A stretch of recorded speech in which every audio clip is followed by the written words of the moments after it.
I did not restart the recording just now. I will just confirm that we have a quorum consisting of Supervisor Gail Schnitzer Eisenberg, Trustee Elliott Robbins, Trustee Danielle Rubin.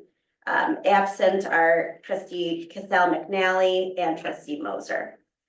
Right, Supervisors report. During the summer, I hope all of you are making progress on your working groups in the decennial process. I know that the ones that I'm working on are, much of what's been going on over the summer is covered in some of the staff reports.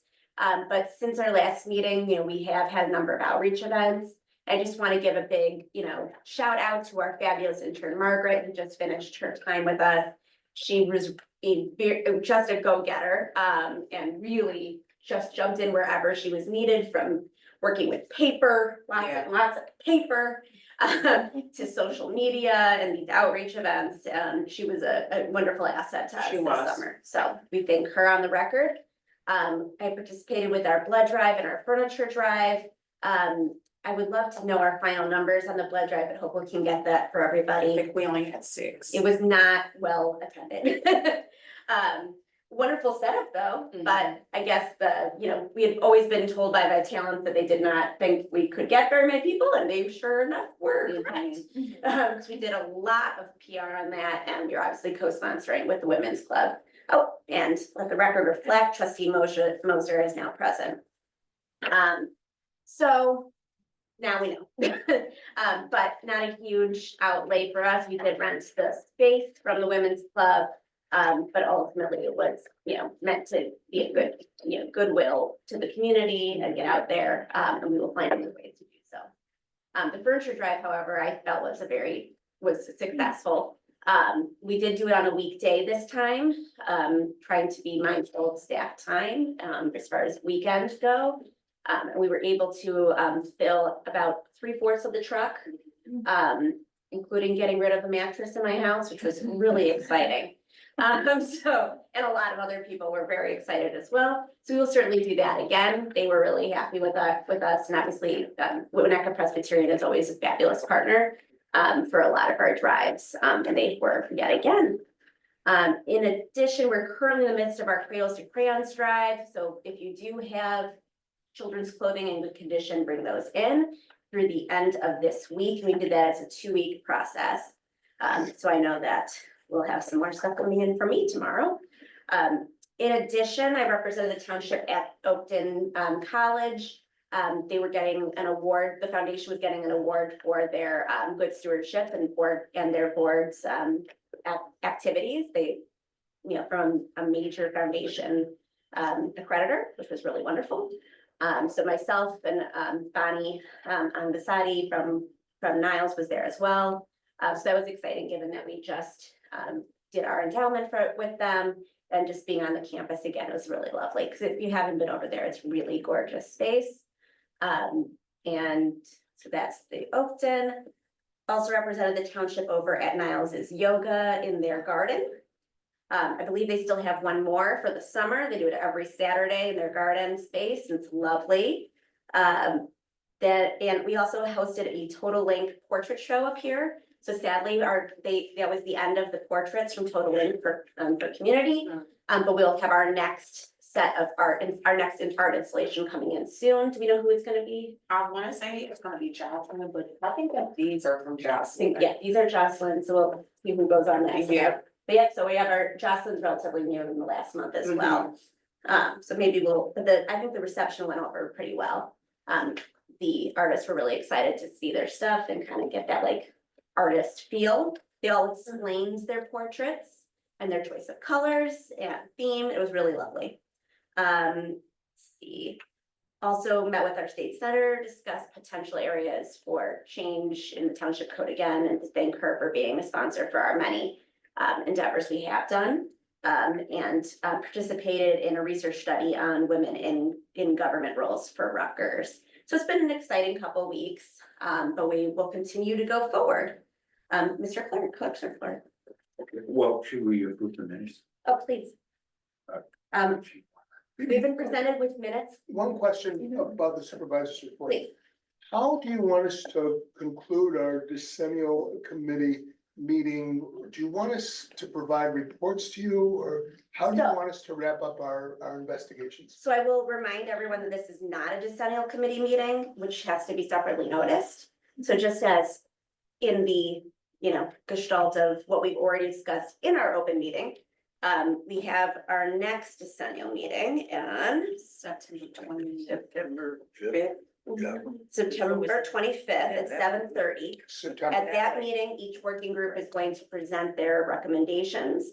At the final meeting, we will be voting on approving those recommendations.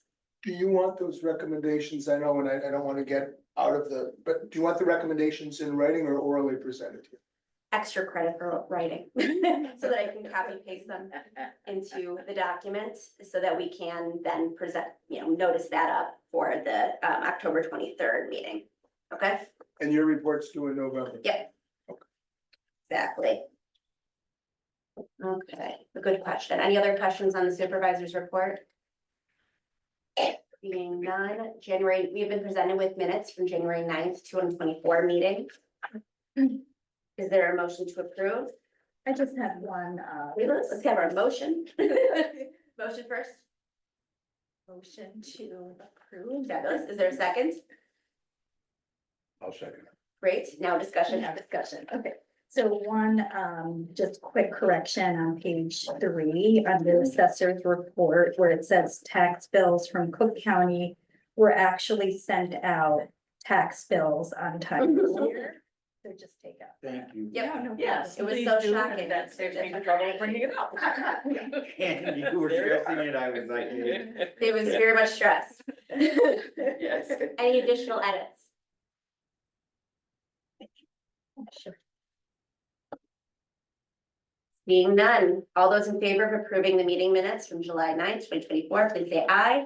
Aye. Any opposed? Seeing none, approved. Now, Mr. Clerk, all right. I know you're excited. So ordinarily, I have a quick report tonight. I have 4 brief items and 1 a little bit longer, and I'll address that. But I feel you should know, and in transparency, it's really helpful that you, as members of the board, in case you're approached by members of the community who are curious about the consolidated election, that you have the information you need. First, I attended the TAC annual conference in June. It was great this year. I know last year Danielle and Gil and I had a chance to go. I went alone, but I had a fantastic time. They had excellent sections on FOIA, open meetings, issues, and then one thing that really fascinating, they had a presentation about the First Amendment auditors movement, which just leads you to think a lot about how we be ready. But I know that we are transparent in this township, and we've been more transparent than ever with information on our website. And so we really would have nothing to hide, but just to be prepared in case they come, and we're ready to know that they're looking for trouble. But it was fascinating issue all over, and they've even come to many townships in Illinois. The second thing is, I participated in the Cook County Clerks Association executive meeting, because I had previously served as president of that group, and it was really helpful to set up educational topics for our next meetings across the year. So if any of you want to join me at the clerks meeting, you're welcome to. It's kind of a neat thing, like they're broad for townships. And I'll let you know what we had cooking. And then number 3 is Toy is having their conference in November, so they're asking for registrations already, and in Springfield, and I will definitely be attending and excited about that.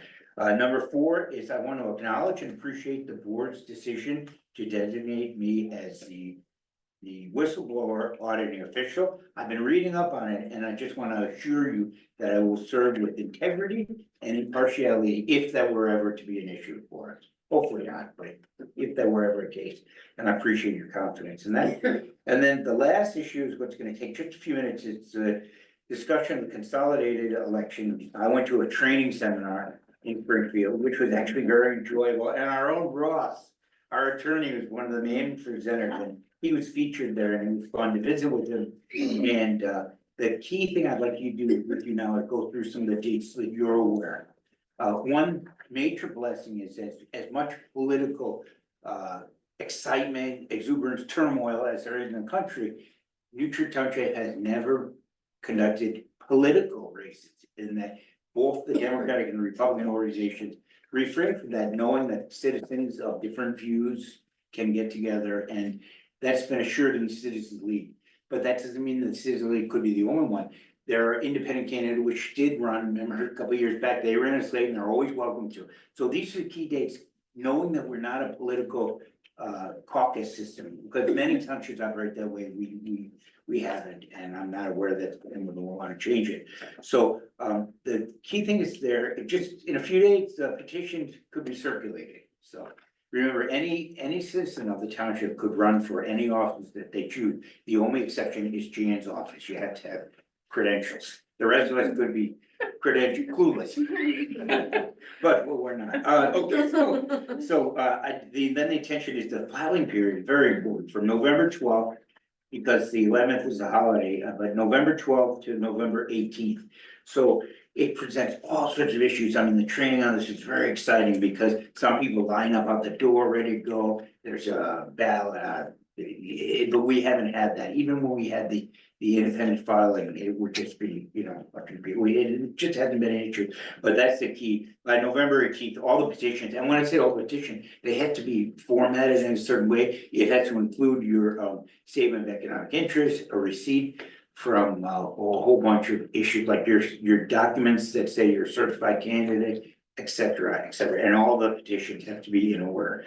Nothing can be, I can't say anything or change anything, they have to come in correctly, or they get rejected. And that's one of the thrilling things. The clerk of the township serves as local election official, which is just, it's kind of a neat job, but it's a little stressful if we had a more politically divisive township, but since this is based on a citizen thing, knowing that anyone can run. But we still have to be aware of all that stuff.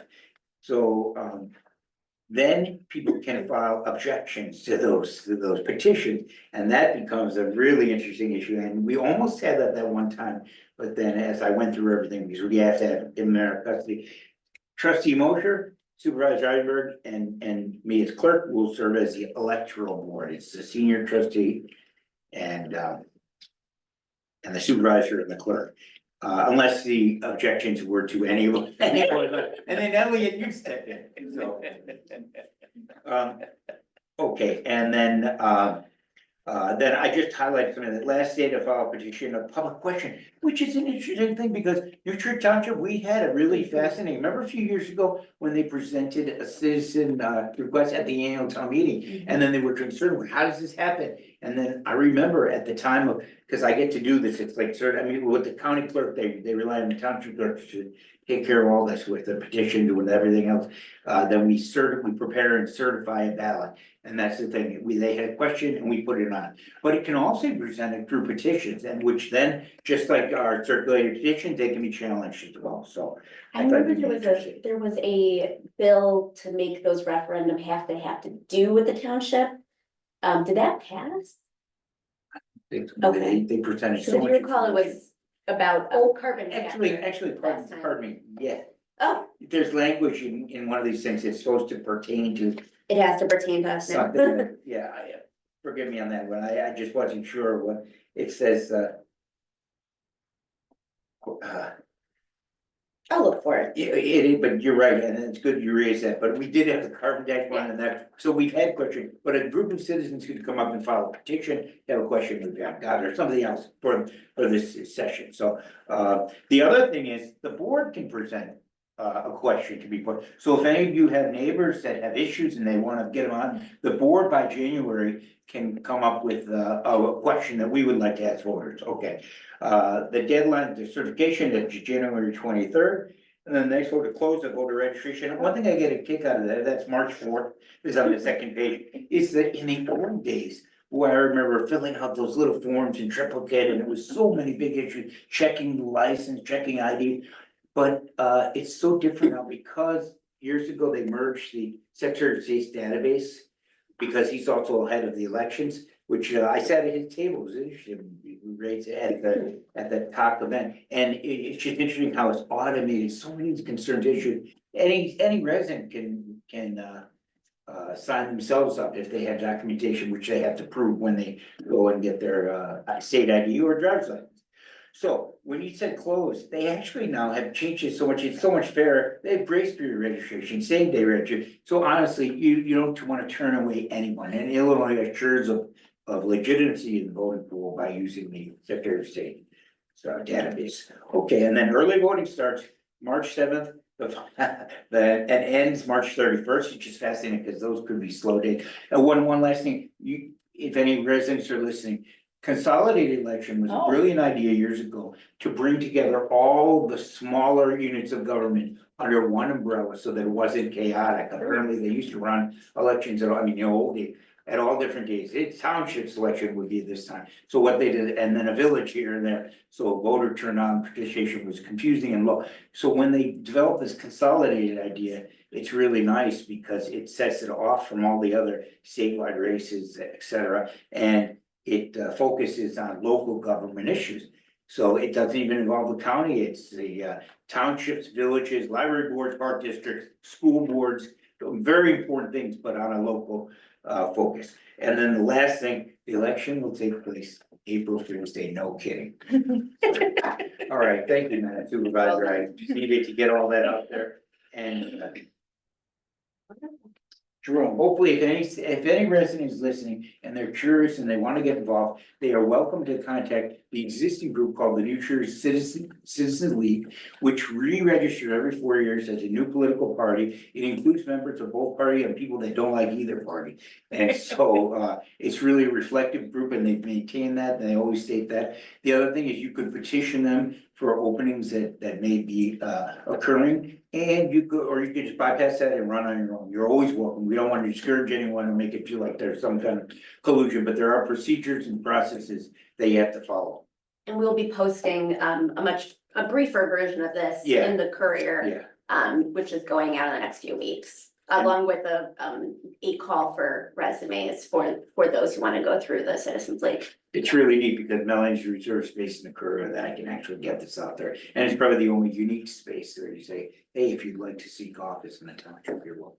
I don't know about all of you, but that's how I ended up here. So, because I saw the call in the Courier.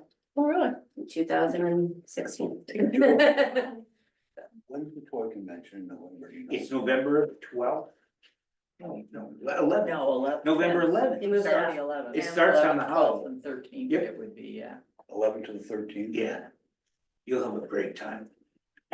You know, I just have to, one last thing about toy convention. It makes me think of the late great Alan Goldberg. He took us to dinners so many different times at spots. Do you remember those, go to dinner with Alan? Because he was such a pro. Right, because he knew. And I just gotta, it would be kind of fun if some of you would join, we could have a little Does anybody have celebration. of that. any questions for Clerk Wayne? Okay. The numbers are off of the last election. So my math was 303.35 people to get on the ballot. So for those who are interested. Okay. But check with your local election attorney. We just did clerk's report, financial report, James. All right, good evening, everybody. I'm going to attempt to share my screen and we'll walk through the financials ended July 31. So bear with me 1 second. All right.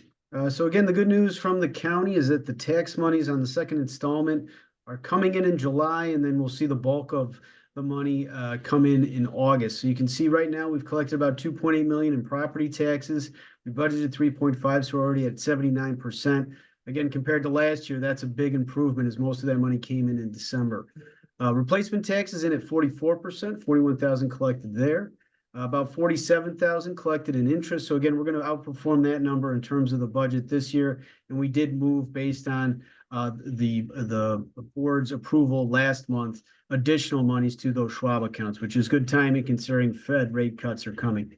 Passport fees, that's at about 49%, about 15,000 collected. All in about 2.9 million for revenue. We budgeted 3.7, so we're at 78% through 5 months.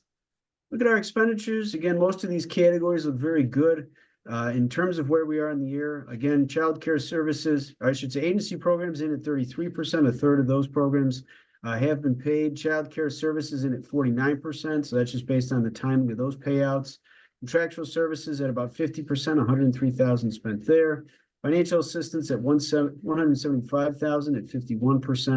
And then personnel and elected officials both at 41 and 42% respectively, basically where we are in the fiscal year. 1.4 million in total. We budgeted 3.9, so we're at 36% of our total expenditures to date. Now, 1.5 million is the surplus. Again, that'll grow next month, and then we'll be basically spending that down over the remaining months through February. We started with 1.8 million in fund balance, so we're at 3.3 million in ending fund balance. As we go into our distribution, property taxes lead the way at 96% on the revenue side, replacement tax 1.4, interest 1.6, passports 0.5, other 0.1. And then on the distribution for expenditures, agency programs at about 39%, childcare 6, project 7, contractual about 8, assessor 2, building town hall expenses 6, financial assistance 13, pantry 5, personnel 13, elected officials 1. Revenues over expenditures, again, that's going to continue into next month with the next property tax distribution that we'll see. We'll go through all the detail here. I'll save that till the end if there's any questions, but just to point out, our cash position pretty much mirroring that fund balance, 3.35 million. And again, you can see the increases to our investments with Schwab. That's our brokered account with Sawyer Faldudo, just north of $1 million for the town fund and about 780,000 for GA. So again, we'll start spending down more of this money. We may come back to you for another recommendation to move some more money over to Schwab, just based on the returns we can get now, as those rates are going to come down. September will most likely be the first rate cut, and they're expecting at least 2 more after that. So again, probably a good time to lock in on some of these investments, maybe a little bit further out to get the good returns that we've seen so far. But that concludes my presentation. I'd be happy to take any questions from the board.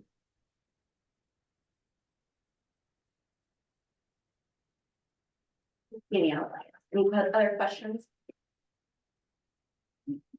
Thank you, James. You're welcome. We're now in line for an approval of the claim, verification of the claims. Trustee Moser. I move to approve the claims against the town fund from July 1st, 2024 to July 31st, 2024, as reflected in the financial statement presented this evening. Is there a second? Second. Any discussion? Seeing none, Mr. Clerk? Supervisor Eisenberg, Yes. trustee Robbins, Yes. trustee Moser, Yeah. trustee Rubin. Yes. All right, it's been approved. You also have in your packets the full investment report for your edification. Okay. Assessor's report, Assessor Churchwell. We are open for appeals to the Board of Review as I speak. The final date to file is September 3rd. Speak up. Oh, sorry. The last date to file is September 3rd, day after Labor Day. It's the 3rd year of our triennial period, so everything is fairly easy to keep up with. No unexpected questions or change-ups there. The Board of Review is coming here Thursday night for its annual outreach event. We honestly have no idea whether any residents will be showing up or not, due to the fact that it's the 3rd year of the triennial period. And I have one thing that I don't want this necessarily in the minutes, Jerome, but I wanted to read it into the record. It's a letter from a resident. Hi, Jan and Leonard. I want to relay my appreciation for exemplary customer service. Over the last few years, Leonard has always been very prompt and helpful with securing my disabled veteran tax exemption. This year, he went above and beyond as I missed the deadline, and he walked me through the certificates of error in person. And when my travel plans didn't allow me the time to physically turn it in, he volunteered to turn it in for me. This correction will save me over $2,000 a month and avoid a massive increase in my monthly escrow. I'm impressed with your customer service and want to let you know that you set the bar high. Much appreciated, Jason.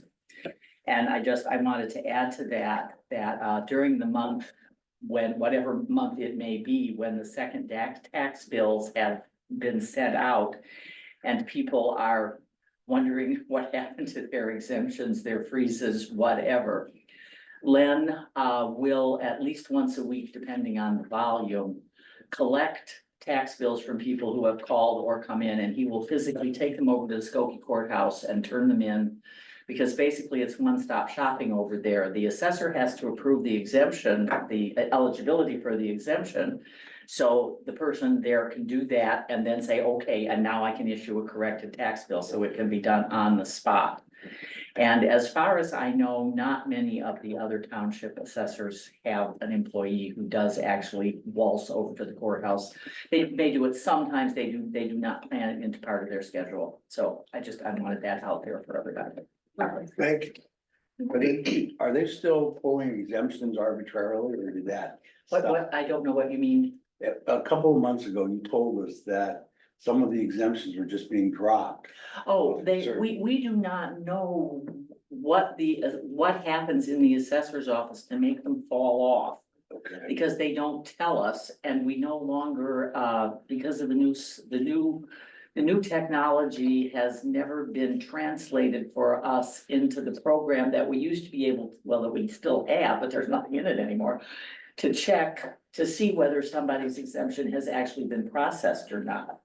We have heard things, that's, people, but I know I turned it in, I took it in, I handed it to them myself. We have no idea what happens to them sometimes. But then other times, people are sailing along and everything they did back, 2018 just dropped off the 1st of August. But all the way back to 2018, people were getting 4 and 5 years of missed exemptions corrected, all in hand, everything going well, and they don't share with us why this happens or when. So it's all internal. They have a drawer somewhere. We think they keep things in a drawer. The reason I'm asking the question is it something that we should alert taxpayers to. I mean, some people just pay the bill. We always try when we are sending out, look in that lower left-hand corner, see that you have what you're entitled to. And people we get calls from are likely to be the people who lost their senior freeze and their taxes went up by a large percentage because they had a big freeze. Now, and what can happen then, if they don't get it, actually, there was a lady just a couple of weeks ago, she went ahead and paid her bill and then thought, wait a minute, that was awful, And sure enough, her freeze had fallen off last year for some inexplicable reason. But she will get a refund for it. Because she did have it previously, she was eligible for it again, she'll have to file it by certificate of error. So it won't be on the tax bill, since that's already been paid, it will come as a refund check to her, and then she will be back on the freeze. You have to file for the freeze every year because it's income based. And so obviously you have to prove you're eligible on the basis of your income every year. That's not the same as the senior exemption, which anybody who is 65 years old is eligible for. And now, once you have applied for it, you are not supposed to have to do it again, which was a change. But then the one thing that does happen is every time we are reasonably certain of this, every time a property sells, the exemptions automatically fall off. And it used to be years ago, your attorney at a closing would say, don't worry, I will make sure that your homeowner's exemption is still there. Well, that's no longer an option for them, the new owner, because presumably, let's say you close in June on a house sale. Presumably, the homeowner who was there until June filed for the homeowner exemption for that year. So it's in place. The buyer isn't entitled to anything for that year. He's already getting it. It's built into the finances. As of January 1st of next year, that new homeowner will be eligible to apply for the exemption in his own right. That's a January 1st requirement for homeowners. It has to run for the whole year. The senior, if you turn 31, if you turn 65 on December 31st, you are eligible for the exemption for that entire year. So that applies no matter what time your birthday is, but the homeowner it runs with the home, so you have to occupy the home for calendar year. And on the homeowners exemption, same basic principle in terms of once you applied. Yes, It goes and forward. that was better before. It was the seniors that were falling off. Okay, Because for some reason, they would just assume if you missed, let's say you just missed filing, or you filed for your homeowner and forgot the senior, didn't realize you could do it or whatever. They would assume you died or whatever, and just cancel them. And so then you had, no, I'm not dead, I'm here, and then start over, but now they are getting better about that. They also now have all these booklets that they send out, in rafts. You get one for the senior free homeowners exemption and the senior exemption. You get another one for the veterans. They're all color coded. But a lot of people receive them and go, I don't know what that is, and they throw it away. So, and they're supposed to go to people who need to be notified that they need to do something. okay. But again, we don't know who the county thinks needs to be notified. They don't tell us. Thank you. Thank you. Any additional questions for Jan? Seeing none, any public comment? Seeing none, old business / new business, we are going to table the service provider agreements because I want the Angel Fund to weigh in first. Is there a second to my motion to table? Second. All those in favor, please say aye. Aye. Any opposed? Tabled. Acknowledgement of staff reports. We have received staff reports from our township administrator, our food pantry manager, our general assistance director, our outreach and communications director, and our community partnerships coordinator. Is there anything anyone would like to take from the reports for discussion? I'm sure Brian reported, but there were 3 new peer jury cases. Yep. And I would say restorative justice was served in the highest order because all 3 offenders were needed for a food drive that Brian was planning like a few days after the peer jury session and after their sentencing. And by serving both days of that food drive, they were able to completely satisfy their sentences. So it was kind of a win-win situation. We also have at least 1 new case coming in next month too, so things are good. At the moment. I'm bad. I did meet with Chief Murphy. I forgot about that part. And he mentioned that they were sending more cases. But as you may have seen, he is retiring as of September. We will have a new chief in Wilmette and someone else to reach out to about peer jury. Yes, Brian and I will try to meet with the new chief and any new youth officers. Yes, and there's a new youth officer at New Trier. So we need to meet with her. Is it he? Her, it is a her. Yep. Excellent. Fabulous. So put that on your radar. Things I learned from Facebook. Anything else? I just want to thank Larisha for working so diligently on getting the solar panel situation figured out. Fun times, so we appreciate that.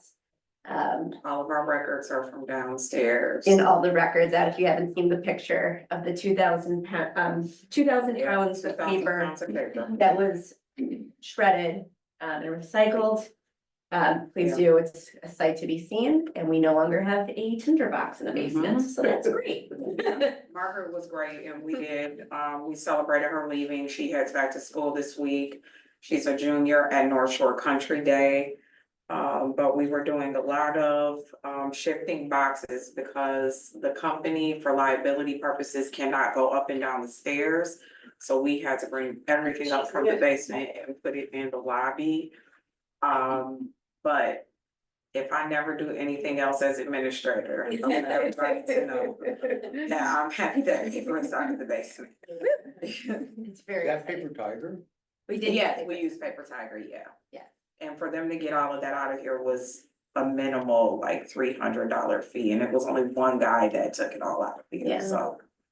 We're so blessed that when we had that fire. I know. I mean, wow, that could It be. could have been very bad. And I just want to pull from Stephen's report that the initial committee meetings will be starting in September. At the September meeting, we'll be appointing next year's liaisons. If there is a special project that you've been screaming to do before the end of your term, please let me know prior to that appointment. So we will get new liaison, Yes. okay.